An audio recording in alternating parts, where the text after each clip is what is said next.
Police ने report पर मुकदमा दर्ज कर जांच शुरू कर दी है।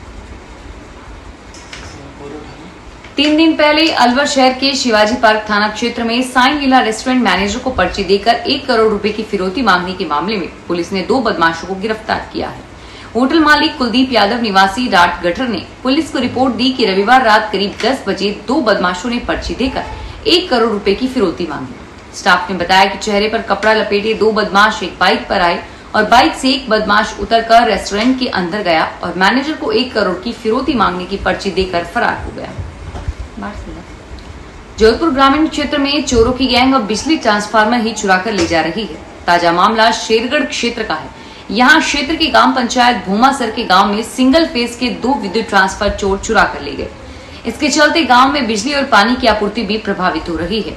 शेरगढ़ के जेईएन प्रवीण सिंह ने बताया कि उनके अधीनस्थ कार्यालय की ग्राम पंचायत भूमासर में राजस्व गांव हिंकुड़ी में कुएं पर जनता जल योजना के तहत 5 किलोवाट के 2 विद्युत ट्रांसफार्मर लगाए गए थे।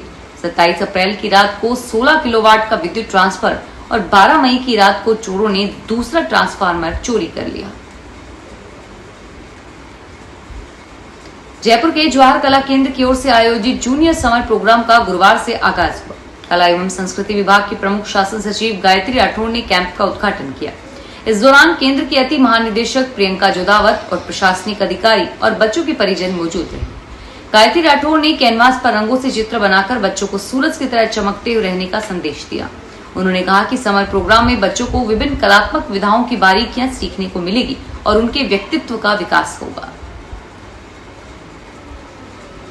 डूंगरपुर शहर की हृदय स्थली गेप सागर झील की दुर्दशा सुधरेगी। 19 मई को सर्व समाज की झील की सफाई अभियान में जुटेगा। ब्राह्मण समाज की ओर से शुरू किया गया गेप सागर बचाओ सफाई अभियान को सर्व समाज का समर्थन मिला है। पहले सफाई से इसको साफ सुथरा किया जाएगा। गर्मी के मौसम में सूख रही झील को देखकर ब्राह्मण समाज ने गेप सागर बचाओ अभियान की शुरुआत की है। अजमेर में उपनगरीय मार्गों पर चलने वाली बसों के बंद होने पर ग्रामीणों ने रोष जताया और साथ ही कलेक्ट्रेट पहुंचकर ज्ञापन सौंपा। ग्रामीणों ने कहा कि अगर ये बसें चालू नहीं हुई तो ग्रामीण आंदोलन करेंगे, जिसकी समझ जिम्मेदारी प्रशासन की होगी। उच्चतम न्यायालय ने गुरुवार को अपने एक महत्वपूर्ण फैसले में कहा कि धन शोधन निवारण अधिनियम की धारा 44 के तहत एक शिकायत पर अदालत के संज्ञान लेने के बाद ईडी किसी भी व्यक्ति को गिरफ्तार नहीं कर सकता। न्यायमूर्ति अभय और न्यायमूर्ति उज्जवल भुइया की पीठ ने यह फैसला सुनाया।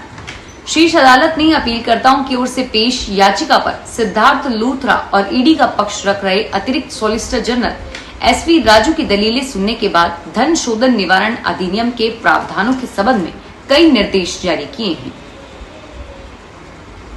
राशन कार्ड के बाद अब केंद्रीय स्तर पर एलपीजी कनेक्शन के उपभोक्ताओं का ई-केवाईसी कराया जा रहा है। केंद्र सरकार ने इसके लिए अंतिम तारीख निर्धारित कर दी है। निर्धारित तिथि तक केवाईसी नहीं कराने वालों का कनेक्शन पूरी तरह ब्लॉक हो सकता है।